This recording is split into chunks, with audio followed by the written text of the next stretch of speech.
All right. Hey, Gundam Maniacs, welcome to the Gundam Explained Show live. It is me, Adam, and it is you, Steven. What's up, man? Hey, cheers. How's it going, man? This has been a wild couple of days for you and I, so Yeah. I'm excited to get into tonight's show and just have a little fun, a little kick Yeah, back I a little know. bit. And in fact, we were like talking so much beforehand, and you were like, man, we could be doing this on the show. It's like, oh yeah. it's Right, it's yeah, fun. It's fun. Um, yeah. no, but yeah, today we're gonna be talking about a few things. There's that Gundam VR, and there's way more information about it, and it looks awesome. We'll talk about that. Okay, so I'm glad like you caught the Gundam conference from the other day and Yeah. all that. Yeah, cool. Okay, cool. So, okay, yeah, maybe we can talk more about that. And also the Acolyte. I remember, I think it was your show yesterday, or was it last time, where we I were think like, we've been talk- kind of talking about the Acolyte a yeah, lot, on and off, okay, both on show, off show. I think we talked about it a lot with Kyle, over at Free Speech Geek, okay, because he's a big Star Wars guy too. So yeah, and I don't want to like beat a dead horse, but I think there's some more interesting things to talk about with the Acolyte that not only does it speak on the culture, but also just speaks on understanding like filmmaking in general. Like, it's more of an interesting exercise to dissect these things and not really yeah, that we're trying to take a side or anything. And yeah, that yeah. came from the Red Letter Media video I shared with you, where it's interesting seeing them like dissect, like they were talking about the Acolyte, but it was more they were just talking about like filmmaking business in general, the generations. Yeah, I really appreciated the kind of discussion. I'm glad you shared that with me. I did watch it all the way through, and I was like, Cool. it's interesting the way that they kind of talked about stuff and like talked about the discourse around it as opposed to like, you know, trying to engage in sort of online drama about stuff. They were like, well, let's analyze the drama and analyze why it might be why it exists, right? Like that's Yeah, I love that because I think it kind of can help too. Like if you come across an instance where you're talking with someone and then there is some unnecessary like conflict or something, if you can understand where that's coming from, it might be easier to resolve it. I don't know. yeah, and you see it a lot in the Star Wars fandom, but you see it in the Gundam fandom too. And I Yeah, think that's where that's where the kind of bridge exists. exactly. Thank you. Yeah. So yeah, we'll get into that. But real quick, very interesting thing. I posted it yesterday, but I had a chance to interview David Jaffe, video game developer, and it was very interesting. I'd reached out to him a while ago. He was a developer of like Twisted Metal, God of War, and the thing is, he's like a big film making fanatic too. So like, I've been following him forever. I mean, even since like the 2000s when I was doing blogging stuff. But like, he's always had this energy that reminds me of me and you. It's like this creativeness, and sometimes like, how do you harness it and utilize it, and how you can break down certain aspects of creating things. And I don't know, Yeah, but Jaffe's got like a level of hyperactivity where it's like you can tell that he's got so much rattling around in his head that he has a very hard time like getting it down on paper and yeah, expressing it. So I love that he does like a live show now and that he kind yeah, of gets to because it reminds me a lot of like the Blue Gamer show that you do in the mornings where it's like you get a chance to kind of get all these things off of your chest, exactly. and express these thoughts, which is kind of like what we do on both of our shows. It's like you It and I is. get an opportunity to kind of explore the thoughts that we've been having and use each other and the chat. I mean, hey, Oh yeah, you guys are part of the conversation yeah. too. The chat's always awesome. We get to use each other as sounding boards and really coalesce and manifest these ideas that we have about these franchises, these video games, these movies, and we get to kind of distill them into something real and something awesome. And so Yeah, beneath it's the cool that you surface. got to be a Yeah. part of that with David Jaffe too. Yeah, it was neat because I had reached out to him about just recording it, so then I would post it on Blue Gamer, and then like he had been busy, and then he's like, "Hey, can we move it?" And then when the day came, and I was like, you know what, he could also say again, "No, sorry, can't do it." But he was like, "Hey, how about we do it live, like on my YouTube?" I was like, "Oh my god!" But then he's all like, "And then we could do it where there's no chat, so it's just you and I, because you know how chat is." And Yeah. I had a great time because it was, and I even told him like it's almost like a mentor style situation where I'm almost, as I'm asking questions and bringing up things about myself, I'm doing it in like reference to what I would want to learn from him. Um, And it's cool because today on his YouTube, I'm a member of his YouTube. He has this new series now, and it was episode 1 where he was talking about the first game he had to design, and he even had the paper that the old notes that he was writing on and everything, and he was even like saying how horrible he was doing. He was like, "There's no way that I would be able to do this today." This, it was at a time where Sony was just throwing money to be like, let's get. And that was like in the making of the PlayStation. They're just kind of like, let's just get some ideas out there. And sure. So seeing the game making process helps us, Dude, I learned so much just in that interview with him, where it was like, man, he was trying to go to USC Film School to study film. I flew out to LA and I interviewed and I got into USC Film School, and I was like, I'm just not really into it. Like it's so interesting to hear these kind of these overlapping stories. And so and again, this goes back to like why you create content, why I create content, is it's like, we're talking about the guy that created Twisted Metal, which was one of the biggest games of the late 90s, early 2000s, like that franchise, right? And so to find that you and I have things in common with him, to find that you and I have had similar experiences to him, hopefully, you guys that are watching the show understand that like you are all just like one good idea, one good execution away from being the next David Jaffe, the next Hideo Kojima, the next George Lucas, the next Lucas, the next Tomino. Like, what I want people to understand is that A, it's never too late, and B, just start, just make your first bad idea, because I guarantee you what ends up happening. And I was watching an Alex Hormozy video earlier today where he was like, get your first bad idea out into the public, because they'll let you know what's wrong with it, and then they'll refine it and perfect it. And then what ends up happening is you have a great idea because it's been honed by everyone around you. And then all of a sudden everyone's like, man, how did you have your first hit? Like, you nailed it, right? And it's like, well, because I know that it was the process of like a ton of work that goes into it. You think that I'm an overnight success. I'm a 30-year overnight success. You know what I'm saying? Yeah. Even it's funny because when people call into David Jaffe's show and be like, "Oh, I love God of War, Twisted Metal," this is an old school phone. What am I doing? Here we go. This is what the kids do nowadays. No, right? Has your daughter started doing that yet? Zoolander, like the little. Well, what was interesting was people would say that, and he always goes, "Yeah, but it was a whole team effort." Like he always downplays it, which is funny. But of course, yeah. So what was really cool about the show, though, so it's on his channel, but it's actually going to be on my channel. I'm going to like cut the beginning and end and just make it and put it on Blue Gamer. And I might actually cut the beginning and put it on Gundam Explained, because the beginning of the show is me trying to convince him to get into Gundam, and that I loved it. Like, yeah. It was hilarious. Like the people in chat that was like, I love how every time Jaffe has someone on, he talks about the anime that he likes for the first 30 minutes. It's like, yeah, that's Adam. That's awesome. No, that's cool, because I feel like that's kind of my essence. Like, I love Gundam so much. It's like, I know, and that's the thing. I know he's the type of guy that loves the storytelling and stuff in the ways that we do. So it's like telling him about, dude, you're gonna love Gundam. Check it out, and then all the other when people. You see people that are excited about something, and this goes, we're probably going to expand on this as we start talking about tonight's topics and stuff like that. Yeah. But like, when you see someone who's so excited and so passionate about something, it makes you interested in the thing that they're interested in. Yeah. And that's part of why you and I have, I don't want to say that we're like 100% purely positive, but we're like a mostly positive, but critical when it's appropriate, like the non-shill style, Exactly. Yeah. Like it's honest, but we are authentic when we're excited about something. Yeah, and I think the term is the toxic positivity, right? We're not that. Have you heard that term? Yeah. And I think that kind of coincides with that whole like sales thing or shilling, where it's almost like you're just being positive, just not genuine just because. And so, you gotta. Yeah. That was so funny story, actually. That came up at work when we were talking about like, AI generated blog posts and stuff like that.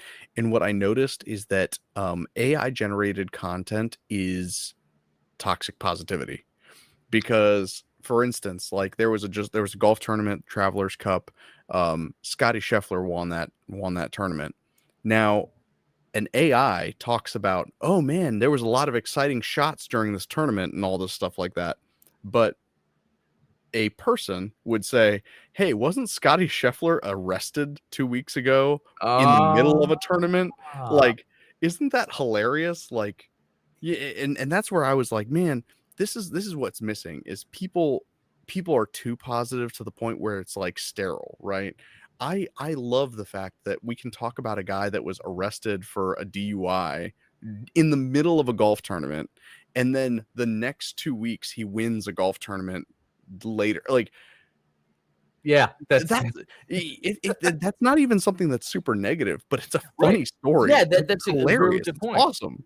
Yeah, it's a really good point. Yeah, that is interesting. But yeah, you know, when King Dylan's saying chatting on things from a place of love. Yeah, exactly. Course, you know. Oh, and was he driving a car or a golf cart? Yeah, because right. I think either way. No, he assaulted a police officer actually during the arrest, which was hilarious. I mean, again, funny story. If you guys haven't read about it, even if you don't care about golf, look up. Yeah, I had not heard about that. But yeah, I see Jam Calex giving us the Red Letter Media shout. Consume product, get excited for the next product. Yeah. No, that's no cool stuff. A couple other things. Oh yeah, and just no, I think I said that. Yeah, the David Jaffe stuff. Okay, so the other thing that's really awesome, you know, because I love Robot Spirits, is that, you know, these came in the mail just early this week. The Robot Spirits Blue Destiny Unit 3, but also the Unit 2 in exam mode. Reviews up for this. One will go up for this later. Those are like the top tier of Robot Spirits. But it's very interesting, and I posted this on the YouTube posts or whatever. It was the difference between I got the high grade and I had fully detailed it, top coded it, everything. And so I'll do a side-by-side comparison of both of those because I'm just fascinated by how different interpretations of these mechs are, you know? Because what if a kid grew up with a certain Gunpla from a certain era and then someone else grew up with like the high-end figure from another designer, but they have these two different thoughts of the same Gundam? You know, I'm just fascinated by that. You know, I love, and you and I talk about it all the time, how like, you know, the 0080 designs were not meant to be like different models of Zaku and Dom and stuff like that. It was just like, this is a different interpretation of a Zaku, and it wasn't until later they were like, this isn't really going to fit in the canon. Let's add an FZ to it. I love that stuff because it goes back to that sort of oral tradition of a culture that tells stories, you know, orally, and instead of having written word, right? So everyone's version of the story is slightly different. Well, okay, so it reminds me of this thing. It's Super Sentai.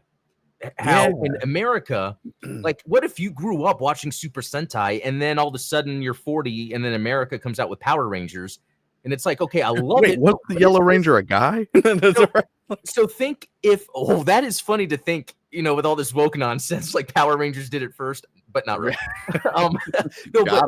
But what's interesting is if we were to look like 1,000 years from now, and somehow there was this, like I don't know how to explain this, some artifact found in Japan, some artifact found in North America. The one in Japan was the Super Sentai, the original Power Rangers, and then the one in America was the American version.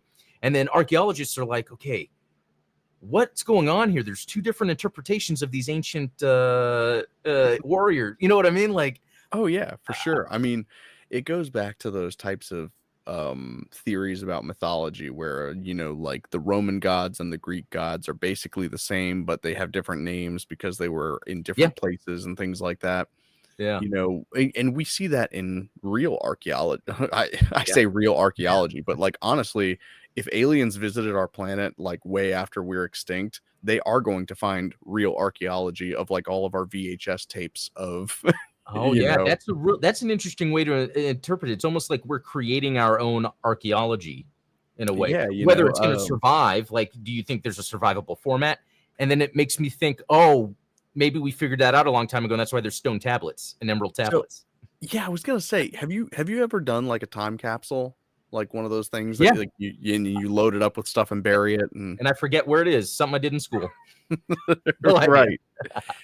It's so funny. Like, and this is why. Did you ever finish watching Cowboy Bebop?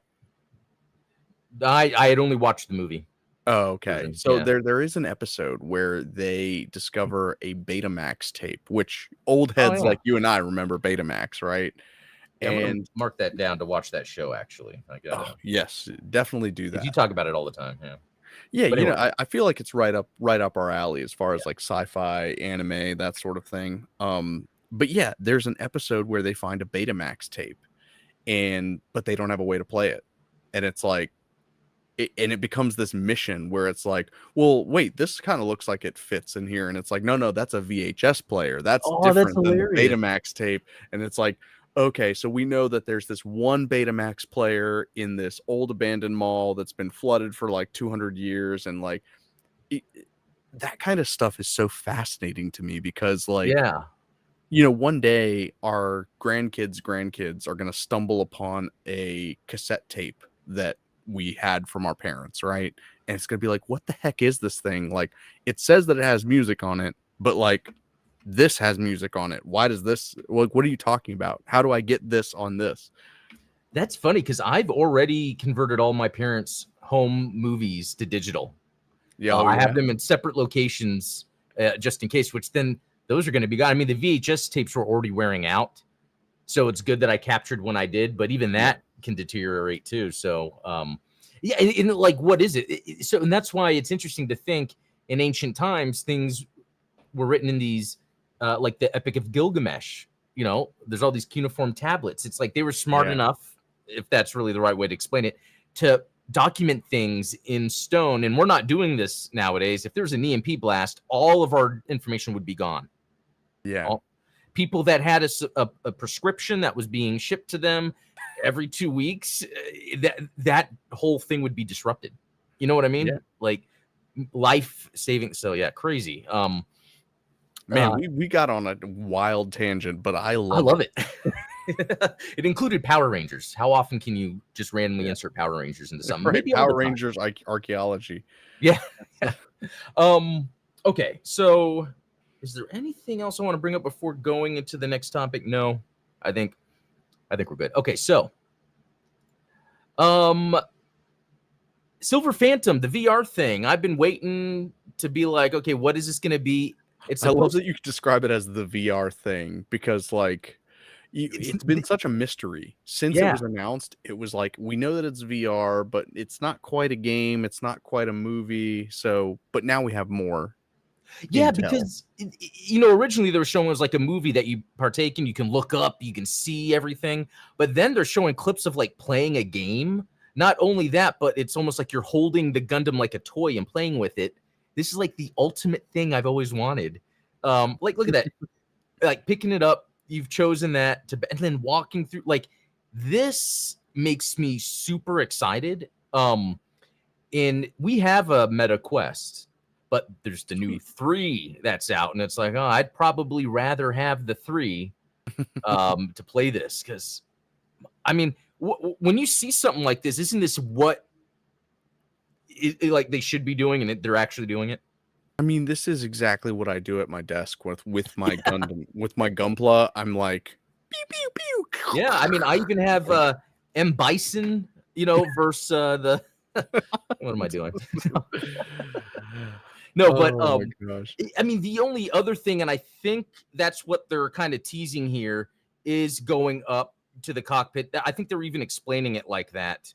And like, look at, oh man, I can't wait. I really can't. Like, I could see myself totally getting lost in this. And you see like wave 6 out of 6. So it's like a wave based thing, which is pretty sick. And yeah, everyone loves a good survival mode, right? Like, you know, yeah, because you can just sit there and listen to some Gundam music while running around shooting. And I wonder, do you think that it actually photo scans your bedroom, or is this someone else's bedroom that we're in? I was just going to ask you that too. I wonder if, because my shelf is not that clean. I'm going to be honest.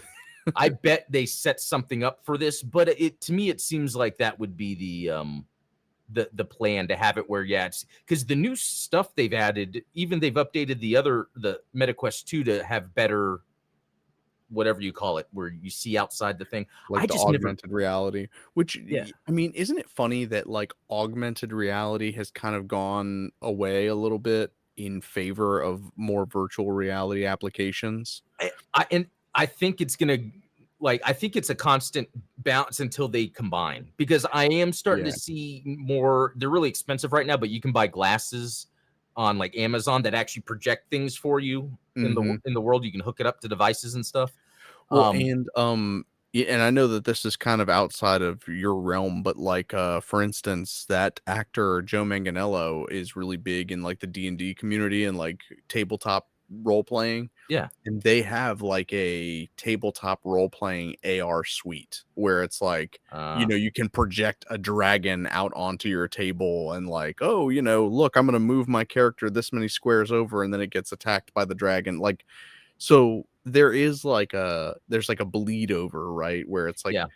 some people want like a true VR experience and some people want something that's more yeah, you're right. Like I think the Google glasses, like they have like you can project your grocery list on the fridge or something like that Yeah, around and the house. even right now, someone did a review recently. There's these glasses you can buy on Amazon. A lot of these are between like $400 and $700. But he was like, on his couch, plugged it into the Steam Deck, had his glasses on, sitting back, and the Deck projected the screen in front of him really big. And I'm like, that's the perfect scenario for like Yeah. crash on your couch, play a game, have a huge screen projected in front of you. If they could just project my house but not filthy, I would. Project a maid. Okay, now we're getting so we should change All subject. right. This is gonna turn Give some the up. maid cat ears. No, Yes. no, no. We're going down the wrong path here. We took it too far. Stop, go back. No, but anyway, to be honest, this now has cemented it to be something super cool and not just like a gimmick of, because if we're getting both like a story and a game, even if they're both light, having both of those things to do, totally awesome. And I do wonder if there's some kind of correlation between this and what they're doing with the metaverse stuff, You would think so. That would have to be part of it, because Yeah. seeing the hand put the thing down, that describes some. MetaQuest, like it's Yeah. all Yeah. All right, let's move on to this one. And I don't really care about drama too much, but I want to kind of distill this thing, because I remember before Witch from Mercury, they got married, they had their rings, right? And then there was something that said, oh, they don't have their rings in some photos, but right. There was two different publications of a magazine, the digital version and the print version. And like the print version said one thing, the digital version said another, and well, which so, we'll get into it, I'm sure. yeah, because so what we're looking at, Zionic Scanlations does amazing stuff for the Gundam community, and it's like apparently the G-Witch marriage thing is still an issue. In true Gundam fashion, a shareholder cosplayed as Suletta. That's interesting. A shareholder cosplayed as Suletta. So a shareholder, I would think, would be someone that's a millionaire at least. I mean, I always think back to like, did you ever watch that movie, Mr. Deeds with Adam Sandler? Oh yeah, but I totally forget it. Yeah, they have that big annual shareholder meeting, right? And it's got everybody from like the Texas beef tycoon to like a veterinarian, because ultimately shareholders of a company, of an organization, it can range from something like you said, like a millionaire that's like, oh, I speculate on stocks and gamble on all of these different investments. But it can go down to something as simple as like, I'm just a fan of the project and a fan of the franchise, and so I bought into it. But how much would that cost, though? I mean, I guess it depends. But like, if I said I wanted to be a shareholder of Gundam, I guess it does depend on. That's what I'm thinking. This person would have to be a millionaire. I mean, maybe they only own like 2 or 3 shares, and 2 or 3 shares probably only amounts to like $80. You know what I mean? Well, okay. So a couple things from this is, and I guess I'll finish. How do you justify the decision to suggest Sule Mio's? Oh, I see what they're saying. Marriage in the narrative, only to subsequently adopt an official stance that appears. So adopt an official, but that appears. So that's not official. to contradict this implication, to which the response was just as PR sounding as the original statement. Our stance is that diversity includes how one interprets such portrayals. Blah, blah, blah. I kind of don't care. But right. That's legal speak, yeah, right? Like, but like, so Xionics Scanlations, who I like, is saying apparently it's an issue, shareholder, but there's like no link. There's no source. But there's, man, I sure hate that. Like, yeah, and then so there's, you know, this person that's following up, because I guess they're showing there's rings on like the toy or something. right, the Funko Pops, sure. But I wonder how much this is just one person saying something, but then the internet takes that, oh, that's the narrative. Right. And Yeah. it's like, no, look, watch the show. You can see what happened. But I think they're kind of playing it safe. And you can see this with Star Wars right now is people are using identity politics. And I don't want to like talk bad about anything. It's very easy to go online and get brainwashed. And I think brainwash is the wrong word. It's just like with me and like junk food in the past, or having habits that are not good. If you sit there and you're just constantly getting this information, that is going to be your reality. And there's a lot of labeling nowadays going around. It's the idea is to say, well, this is this, and because this is this, that means this isn't this. Yeah. And then that causes people to be like, well, then we need to fight. We're on the wrong side. We need console war. I don't know. And it's like, well, that doesn't need to happen. I think it's best for the art to speak for itself. Yeah. If they came out and said, look, we don't want them to be married because we think it's wrong that lesbians are getting married, then sure, let's have a discussion about that to say, hey, no, we should be treating everyone equal. Well, so I guess a similar example to this would be kind of like with J.K. Rowling going back and saying like, well, actually these characters in Harry Potter were gay, even though you didn't see it in the books, kind of stuff. Like, where it's like, well, if it's true, then why wasn't it in the books? And if it's not in the books, then what? You know what I'm saying?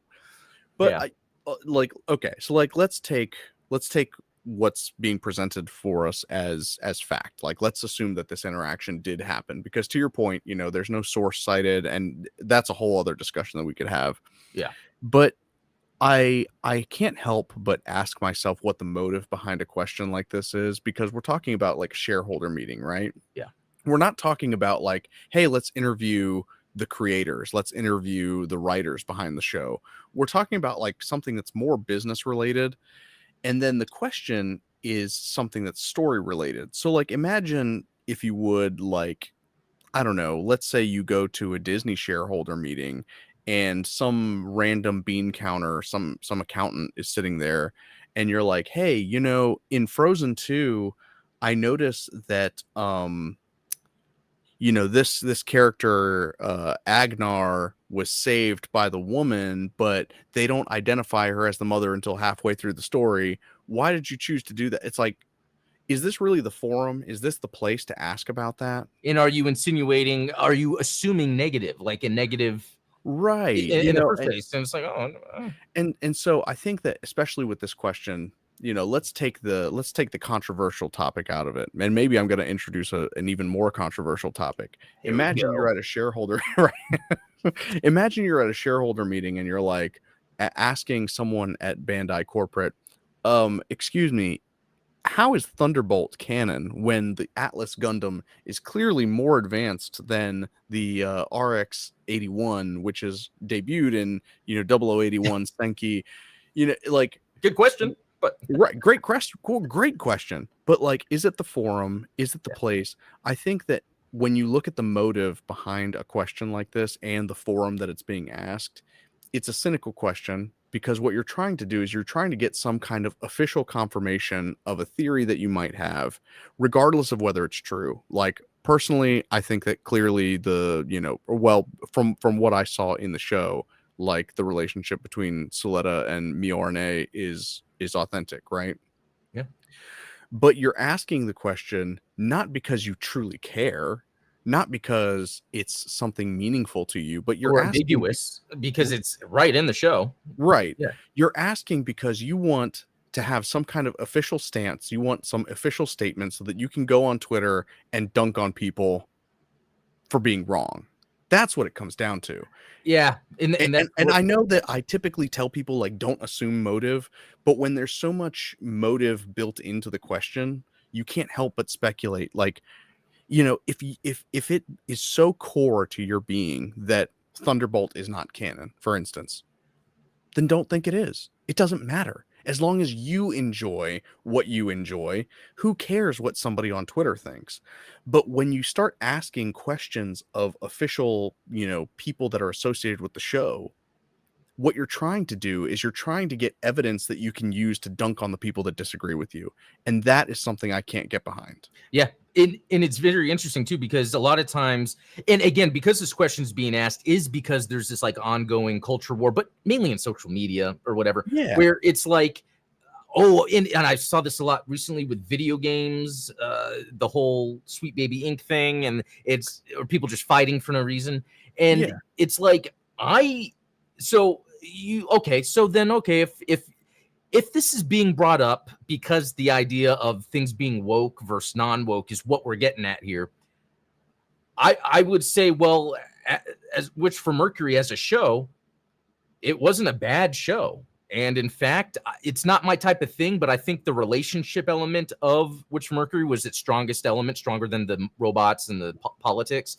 So for what it was doing with the relationship, that was great. There was nothing bad about that. You can't say that Witch from Mercury is bad because it's trying to be woke. In my opinion, no, they did good writing. Okay. So then you get Acolyte, where it's kind of like the same thing, where you get people online complaining that it's bad, but then you get people that complain because it's woke. But it's like, no. I'm watching the Acolyte, and I guess it's your opinion, but the show is just not good. Like the things that they would say are woke about it, like let's say, like for instance, the Acolyte, I think the actors are really good. Like even the Wolverine, they got Carrie-Anne Moss in there. Like, I mean, they did get like some talented people involved in that show. And I know that a lot of people, like with the Acolyte, it's like a debate about canonicity and stuff like that. And ultimately, what my question is like, would canonicity even matter if the show were good? Right. That is a very good point, because people are like, I like this idea for canon. Let's go with this, because canon has been changed. Yeah. Like, and that's what it comes down to, is it's like, who cares whether it's woke or whether it's canon, whether it's not, those things only matter if the product is good or not. And if the product's good, people are not going to care because I mean, there are plenty of like woke movies and stuff that I love. I mean, shoot, you and I love The Boys. Yeah. Because I think you know what? Did you watch the new episode? 5?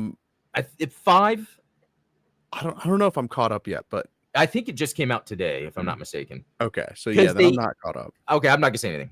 I can't wait for you to watch it. But anyway, what's interesting too is that like I when it comes to identity politics, I think there is some like real value in where that's coming from. I do think there is some, but then I think it gets weaponized is the problem. And then when you're on social media and just scrolling, and it's a thing where humans want that sort of interaction. Oh, something to get angry about. Oh, I can then fight. And then the Schadenfreude, where, oh, I've got this person. Now I feel, and that's, it's so with Red Letter Media, they had this review of the Acolyte, and I'm like, why would they review that? But it was more of them talking about this and how, and I love how they brought it up. George Lucas comes out with Star Wars. What are the politics around that time? They went through the wars, post World War II, Korea, Vietnam, and his idea was, oh yeah, the rebels against the Empire. The Americans come to Vietnam. Some people could easily, and they would say, well, is George Lucas a communist? Because he's trying to say that the American Empire is bad. That guy is bad. Or, or is he being woke? Or, Yeah, and that's the other thing is, like, I think that they cited an interview between him and James Cameron where he was talking about like, oh yeah, Han Solo and Princess Leia, they're Viet Congs. And it's like, well, Viet Congs, no, Viet Cong. Like, I'm thinking of Tropic Thunder. Like, it's already plural. You wouldn't say Chinese's. So yeah, he was like, they're Viet Cong. And I'm like, but that's what he says now. I would want to hear what his interview was back then, because it's the same thing that we get with Tomino, right? Like Yeah. Tomino and Oh, George Lucas are so similar yeah. in their sort of revisionist ideas about what they were doing 30, 40 years ago. And both of them, in their old age have kind of come to resent their own success. And I think that this is something that you see with people that like become iconic with a franchise, right? They kind of come to Oh, resent their fans, they come to resent their success, and then they kind of like, well, I always meant for it to be this. And it's like, if you meant for it to be that, then that would be evident from just watching it, not from you telling me about it 45 years after the fact. yeah, yeah, that's interesting. But so in using the J.K. Rowling example, it's almost like it was she. It's almost like she was pressured to say these things. Yeah, But I mean, I think that because obviously she has her own drama associated with yeah, her, but like I yeah, think that every time someone goes back and kind of revises their own work, it's evident that like either their personal opinions have changed, which is fine. Like people change, we yes, all change our minds about stuff, but I don't think that you can recontextualize something that you've done decades in the past and claim that it was something that it's not, because what you're going to find is that everyone who has enjoyed that content over that time does not see it that way. They saw it the way that you meant it back in the 70s. it, yeah, and that's interesting because they even brought up Ghostbusters and RoboCop because then it started getting into the politics for like the Yeah, corporations. Corporations are doing this. The corporations are evil. And right. what they were just talking about is nowadays you scroll TikTok, the means of the internet allows any messaging to get out there. And what's going on now is identity politics. Like Yeah. I, so when did Black Lives Matter first? It was like 2016, 17. I want to say it was 2012 when the first like Oh, okay, maybe. Yeah, I just remember my son being super, super, super young, and he was born in yeah. 2013, so he had been a few. But anyway, he was like talking about it, and it's like, well, how Oh, would you that's really? interesting. How would you know anything about this? Oh, well, so and so was talking about it, was here, and this person I look up to was talking about it, and it's like, okay, on Yeah. one hand, okay, that's good at kind of bringing up issue or things, but on the other hand, you're already then creating the fact that there's this conflict that exists when Yeah. it only does because people with money and power have the means to show the majority of the population on the earth whatever they want, the internet. And let me tell you a sad story. There was this couple, I would go to their Halloween party. It was only like a couple years in a row, me and my wife. Yeah. And then one year we were going to go, but we decided not to. And there was a shooting at their house and 2 people were killed. The guy that did it was someone we became friends with through them. And I was friends with him on Facebook. And on Facebook, he would always talk about gun rights and what are the Democrats doing, liberals, this. It's like this guy got brainwashed because once the powers that be knew there was a means to communicate anything they wanted to en masse, they did it. And what was it? It's the identity politics. Because at the end of the Yeah. day, you take an individual human, you sit down with them, you're going to love them. You're going to love each other. Really, you love each other. If you don't, it's like there's not really, the differences are all fake things, labels. And If anything's a social construct, it's the differences, right? yeah, I mean, like we're sitting exactly. here arguing about Star Wars and Gundam when it's like there are conflicts over, resources and land and faith and things like that that are way more important. And Right. yet these are the things that are being used in a very minor way to drive wedges in between people in order to make you feel more isolated, in order to make you more dependent on Yeah. other And extraneous factors. It's like cult-like behavior. It's the exactly. same thing that like This a cult is, leader would do, is say like, "Oh, well, your parents don't understand you. Come live with me." And like, clearly they don't agree with you that Luke Skywalker was the last Jedi. You yeah. gotta ditch them. And it's They're interesting. subhuman. Like, Wow. Well, but that's interesting because you can, when it comes to like ISIS or something where they want to recruit terrorists, it's almost like you can link that. Like this person became ISIS. Oh, we looked at their internet history. They were, but it's harder to track that when people want to be social activists because mm. it comes from a good place. And It's, that's what's so cynical about it, is yeah, that it preys on people's better nature. It preys on because everyone wants to be a good person. Like Yeah. nobody wants to say like, oh yeah, I'm the evil bad guy.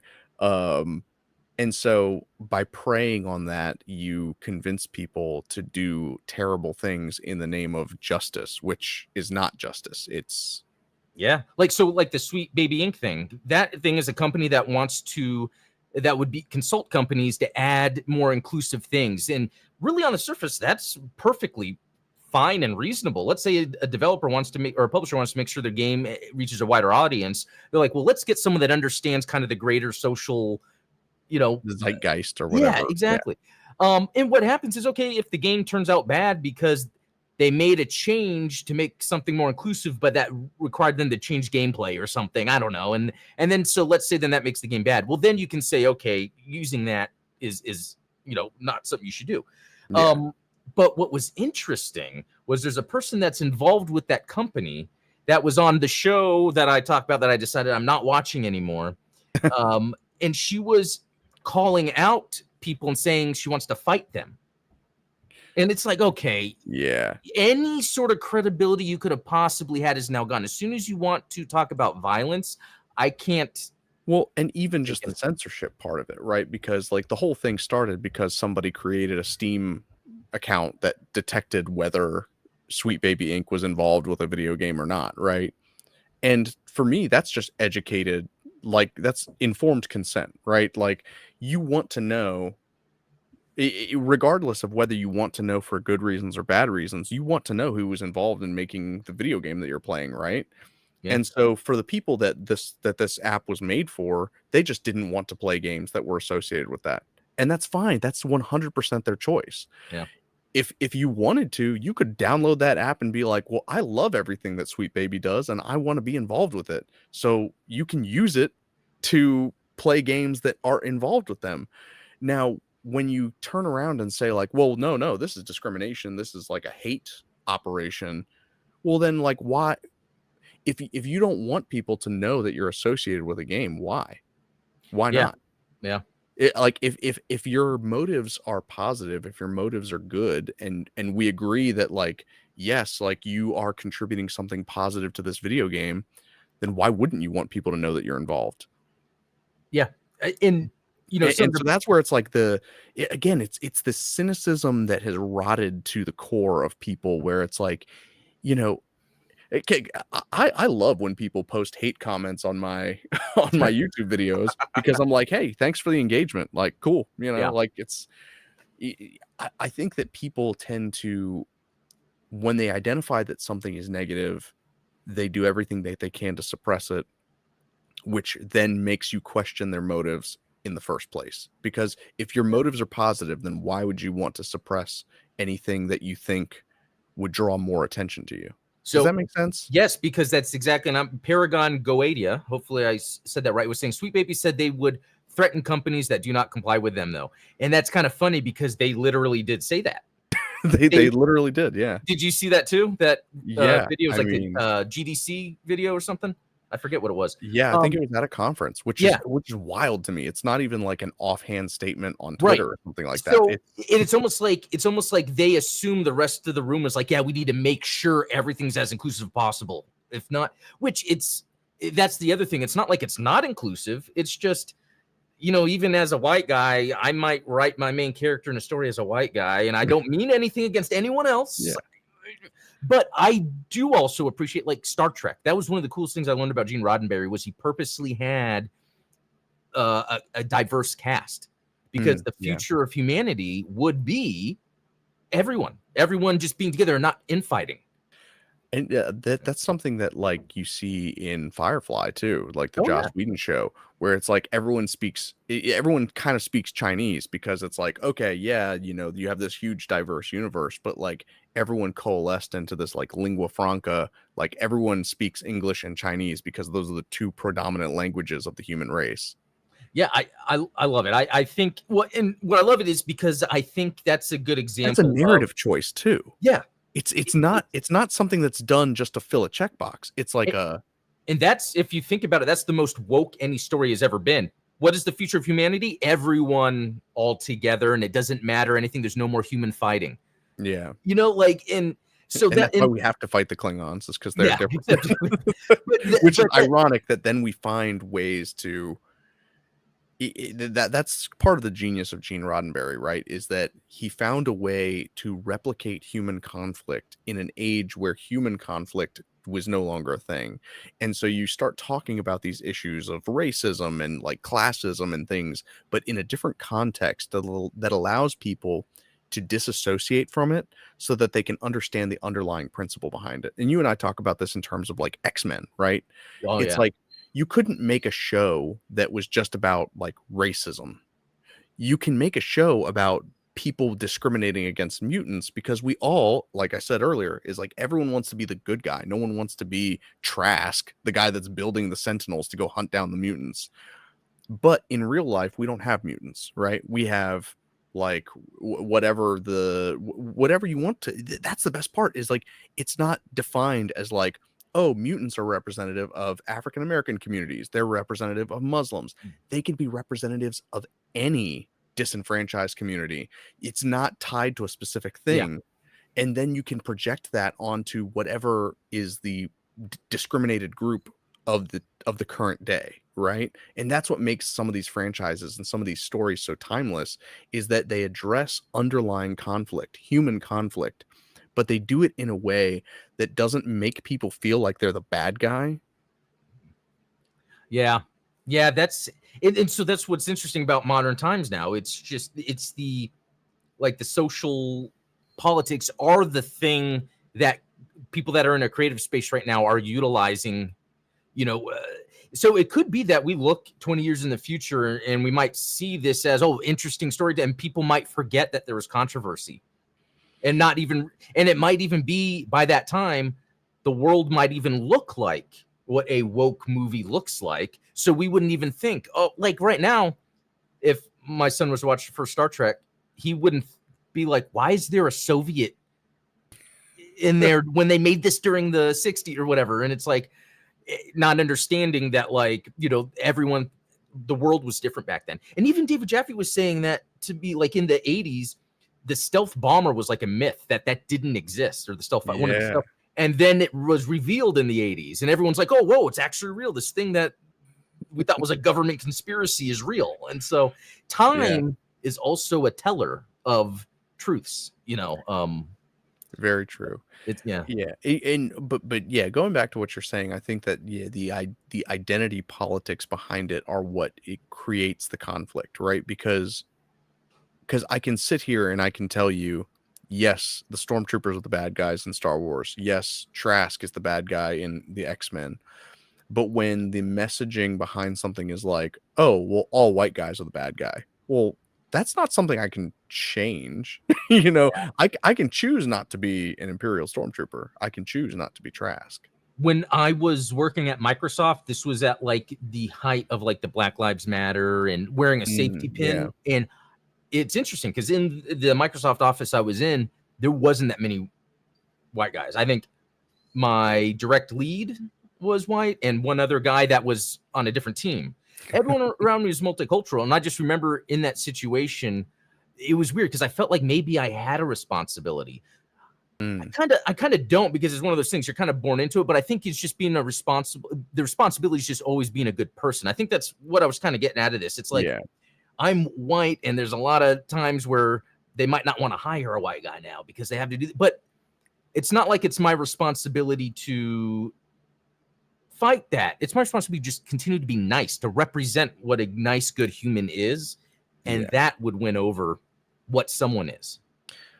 Yeah, I think and this is kind of tangentially related, is like Louis Rossman made a video a couple of weeks ago. If you're not familiar with him, you know, a big right to repair guy. He repairs MacBooks for a living, right? He made a video about this guy that sent him an email that said, like, you know, hey, I can't convince my brother to stop throwing away his phone every 2 years. Like, I'm trying to convince him to fix his phone instead of replacing it every 2 years because the electronic waste and blah, blah, blah, blah. Like, there's so many reasons why you shouldn't replace your phone every 2 years. But his brother didn't care, right? And what Rossman identified is like what you want to do as a creator, as an activist, as anything, is you don't want to create an algebra equation for the person that you're trying to talk to solve. And so if the algebra equation is like A plus B equals C, right? A being good people fix their phones and don't buy new phones. B, my brother claims that he's a good person but doesn't fix his phone. Therefore, C, he's not a good person. And so when you create these narratives, whether it's in the story or not, because ultimately it's like this isn't the stuff that's actually happening on the show in The Acolyte. It's more of the marketing and the social media around it, right? This isn't it. You start creating this narrative that like, okay, good people like diversity in their entertainment. Acolyte has diversity in their entertainment. Therefore, if you don't like the Acolyte, you don't like diversity, you're a bad person. That is a terrible way to convince people to join your side or to teach them what you're trying to say, I feel bad about it because like the main actress, I think her name is Amandla, which is pretty neat. Amanda, but with an L. Anyway, she's a really good actress, and she's playing two characters. And I always find that compelling when an actor is playing two characters, in a show. But I think the master of that, let's be honest, is Eddie Murphy. Oh, yeah. Whether it's The Nutty Professor or Coming to America, like Eddie Murphy is the master of playing several characters. That needs to be an episode for another podcast where we go over actors that play multiple. But anyway, because the thing is, like, she's really cool, but she's very young and she's caught up in the social politics and everything surrounding her is double downing on that. To where then she and it's not like it's her fault. It's then she feels she's being attacked because she's the main character. The people around her are doing the things like, no, you're, a powerful woman or survive. But if the right people were around her, probably because what this comes from is I think she said something in an interview where she was like attacking like the toxic group, but that's like not the way you should go about it. But I bet that's being fed to her, maybe not intentionally, because I think when you get this group and they think they're right. Yes, men. Yes men are always going to be telling you like, no, you go do your thing. Like you're right. Don't ever listen to the haters and all that stuff. And there's some value in that. Like, it's nice to hear that from time to time. But I think that all of us value that friend that sits there and says, hey, I know you're feeling some type of way about this. I'm going to tell you something. Don't react this way because it's the wrong way to go. Which is our normal conversations before every podcast. Pretty much. No. But no, and that's the thing, going back to Acolyte real quick, like, again, I love all the actors that are in it. Like, they did a good job with the acting, the set design, the cinematography, the dude from Squid Games learned English for the role. Yes. Oh, and that acting's incredible. And then even the lightsaber combat like they had in the recent episode just blew my mind. I was like, that's great stuff. It's just that it's a bad story that has all these plot holes that don't make sense. And it's like, why did they go with that decision? And no way am I like the thing that drives me is like, I can't wait to see this actor act. Like Daphne Keane or whatever, the X-23, actress, like she's physical. Like I like it when actors actually do physical stuff, but then wearing makeup and then acting, like I appreciate this stuff way more and more the more and the way the guy, should I spoil? I mean, there's a character that you find out who they are. And so that's another example of almost it's the character plays two people. It's actor is playing a character that's pretending to be two people. And I thought that was compelling. I was like, wow, great job. The voice actor who does Shar Aznable and also Quattro Bagina. Okay. That's good. Oh, that's a whole other thing. I feel like we can dive more into the way Shar and Quattro act and play. I wonder if we could. Anyway, that's for another time. Next week's show. Yeah, because we talked. This was good. It was good to get it out here because at the end of the day, what's going on is I think it's perfectly reasonable to be critical of something. Yeah, I think it's okay, and I think we shouldn't shut people down when they are critical of something. But agreed. The problem is, I think when you and this happens a lot where people don't really realize why they don't like something, but sometimes it's the surface level things. That's the easy, like, maybe it's because the main character's a woman, and it's like, that's not really what's bothering you, but you don't know because you don't realize that for once, or not for once, but now it's like Disney has bad writers and you're not used to that, so you're like, well, what am I seeing? Well, and it goes back to you and I have our two rules of online discourse when it comes to media and fiction, right? Number one, don't state your opinion as fact, because ultimately somebody likes the Acolyte. I don't know who, but somebody does. Maybe not everyone does, but like that's their opinion. They're entitled to it. That's fine. You can't say it's objectively a bad show. Right. Even though it is. But no, I'm just but and then number two, don't attribute motive to people that you don't know their motive. So if someone says that the Acolyte is a good show, that doesn't necessarily make them a shill. Maybe they just enjoy certain parts of it that you don't. If someone says that the Acolyte is a bad show, it doesn't mean that they hate women. It doesn't mean that they hate minorities. It just means that maybe they're looking for something different from their show that you are. And so when you start like saying, well, you only feel this way because you think this, it's like, did I say that? No. Yeah. No. Yeah. That's amazing because, thinking back, like Star Wars Explained, it's like his coverage of Acolyte. I haven't really seen it all, just some little things. It's a breath of fresh air because they're not talking about the controversy. It's like I almost want to get their take on lore stuff because there's cool little lore things that happen, and so I remember Theory used to be very Theory was always honest about his opinions about Star Wars and stuff. Lately I think he's gotten much more into the drama of it, but I think that it was because people made him pick a side, basically. And that's ultimately what it comes down to, is a lot of the times when someone is just being honest and they're trying to be diplomatic about it, but then people start attacking them for not picking the side that they want them to be on, you're going to push them to the other side. And that's funny because, and I'll say we're at the end of the show and there's not too many people here, but when Bandai didn't like that I complained that Gundam Breaker 4 wouldn't be on Xbox. And so they're like, oh, so you think Bandai hates Xbox? And then we're not working together anymore. I wasn't going to be like, okay, I will take it back. I was just disappointed because at the end of the day, I made the connection with these people. And I worked with them. And the fact that they were willing to just drop me like that, that's kind of why this episode is the way it is, because I feel like I see this happen to other people and it happened to me, even if not to a huge degree, because luckily I have a full-time job that's not related to this. Right. But at the same time, it hurt my feelings. I got to know those people. And I think that you raised a very good point, because it's like, hey, what's the number one Xbox title? Call of Duty. And you're going to do a Gundam partnership with Call of Duty, and then the next Gundam game that you release isn't going to be on that platform. I know. Hey, look, I'm sitting here like what's it's not like we know anything about video games. Oh wait, right? It's like dodgeball. I'm sitting here like, bold strategy, Cotton. Let's see how it plays out for him. But ultimately, because at the end of the day, you and I are both fans of the things that we talk about. Yeah, and that's where it's. And I think everyone is, like, everyone who's talking about the Acolyte, they're fans of Star Wars. Yeah, exactly.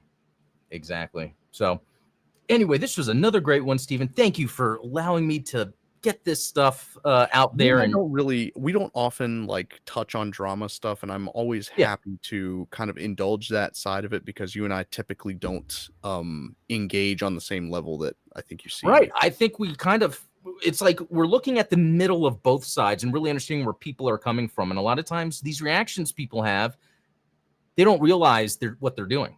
And I bet they're all really good people at the end of the day that are just caught up in, again, like I was explaining with the sad story about my buddy, or it wasn't my buddy, but a guy I knew well enough that he got brainwashed by social media, murdered people. The internet is used to brainwash people to be divisive. And yeah. So that's a dark way to end this, but no. Anyway, this take care of the people you love. Go, Yes. Go text a friend after this. Yeah, that's a good one. But yeah, thanks everyone that showed up. This was great. Awesome conversation. I don't think I think there was other things I was going to say, but we've talked a whole lot. But anyway, see y'all later. Good talk. Hey, cheers, everyone.